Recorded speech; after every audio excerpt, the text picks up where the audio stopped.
अस्सलाम वालेकुम दोस्तों। तो कैसे आप ठीक ठाक खैरियत से हैं। तो दोस्तों आज हम बात करेंगे नेचुरल लाइट्स के बारे में कि आप अपनी वीडियोस के लिए जो है अगर आप आर्टिफिशियल लाइट ख़रीदना नहीं चाहते हैं तो आप नेचुरल लाइट जो है यूज़ करके आप अपनी वीडियोस को खूबसूरत तरीके से शूट कर सकते हैं। जैसे कि आप देख रहे हैं कि नेचुरल लाइट जो है आपने क्या करना है कि आपने कड़ की जो आपकी जो भी विंडो है उसके सामने आपने खड़े होना है। अगर आप देख सकते हैं कि मेरे जो ऊपर सामने जो है खिड़की है उससे जो है डायरेक्ट लाइट जो है आपके चेहरे पर पड़ेगी। तो इंशाल्लाह इससे जो आपकी नेचुरल लाइट जो है बिल्कुल खूबसूरत लगेगी और आपको किसी भी आर्टिफिशियल लाइट की ज़रूरत नहीं पड़ेगी।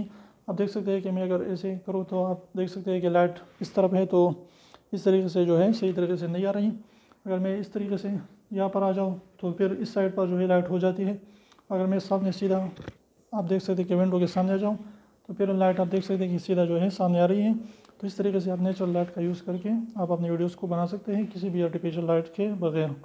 तो उम्मीद करता हूँ ये छोटी सी वीडियो आपको पसंद आएगी। वीडियो पसंद है तो प्लीज़ वीडियो को लाइक कर दीजिए, चैनल को सब्सक्राइब करना ना भूलें।